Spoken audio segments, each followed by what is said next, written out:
With the Pittsburgh Penguins looking at making massive changes to their roster, the Vancouver Canucks have been linked to one of their defensemen that would be the perfect fit. We're going to break down this player and more later on this episode. Before we start, I just want to give a huge shout out to everyone that's subscribed. If you're part of the 73.8% of you guys and you aren't subscribed, make sure to go down and hit that subscribe button. It's completely free and you can stay up to date on everything to do with the Canucks. But with that, let's just hop straight into this video, which is the Canucks are linked to a Pittsburgh Penguins defenseman. With the Pittsburgh Penguins starting off slow to start the year, and yes, I know a lot of you are thinking, why do we care about Pittsburgh? But it will make sense. We do see the Penguins looking at making massive changes to the roster, which links the Canucks to one of their defensemen. Now, looking at these bulletins from the Canucks summary on Twitter, shout out to him, and make sure to go follow him.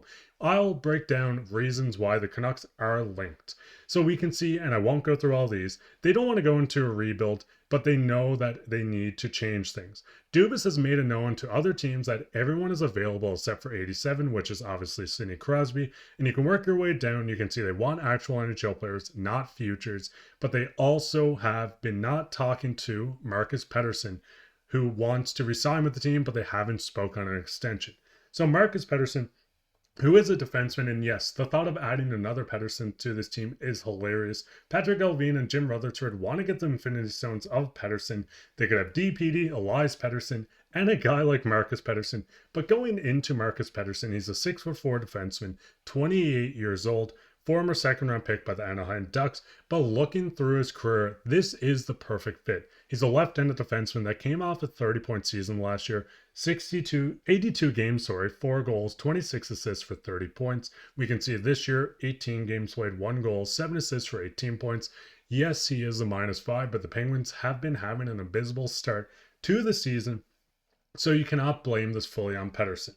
Now, looking at Marcus Pettersson, he is from Sweden. We know the Canucks love their Swedish players. He's a left-handed defenseman that would fit on this team. And this contract, he's on a 5-year deal, which is on the last year of the deal.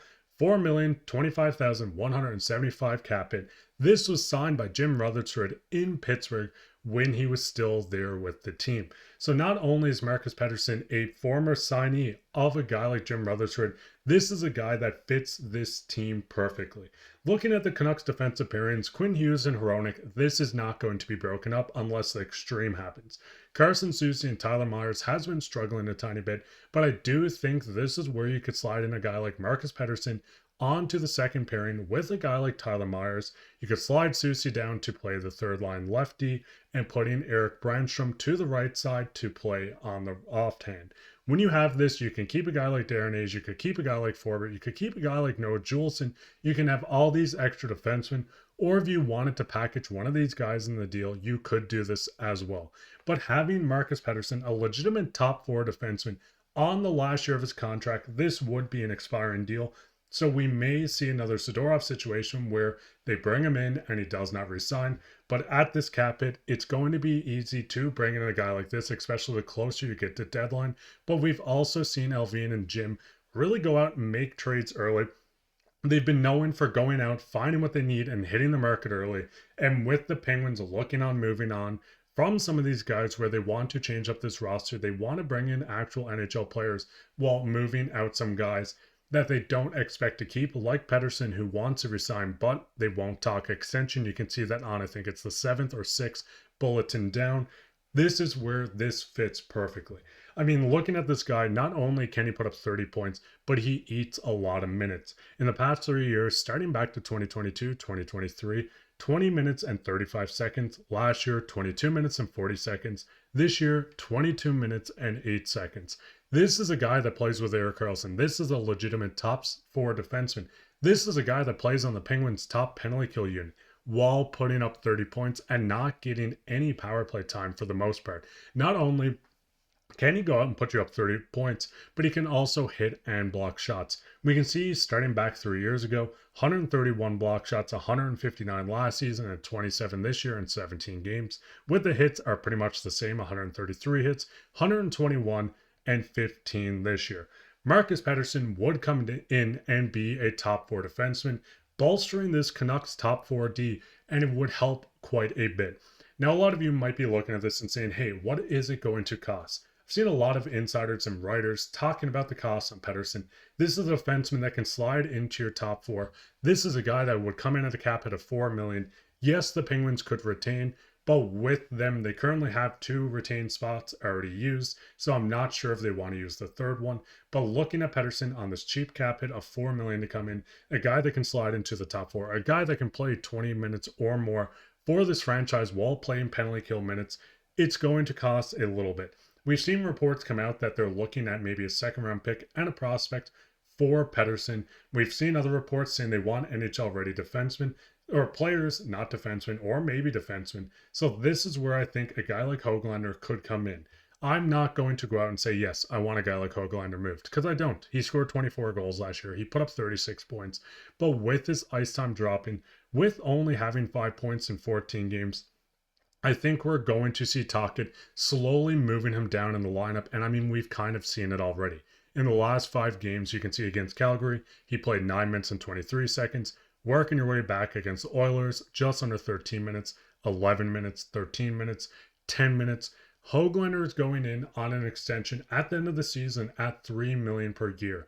Right now, I believe it's $1.25 million, which isn't as hard to eat. But once you do have a $3 million cap hit on a guy that seems like he's going to be stuck on this fourth line for quite some time, that's where it gets tricky for the Canucks.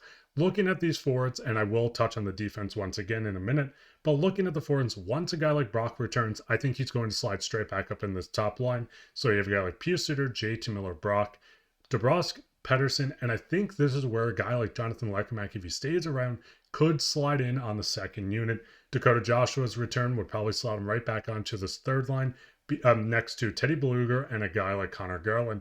Then you could have a bit of a powerhouse and a workhorse line on the fourth line of Danton Hyman, Atu Ratu, and a guy like Kiefer Sherwood. The Canucks kind of run 2 third lines. They don't really have a fourth line as it kind of fluctuates throughout the games.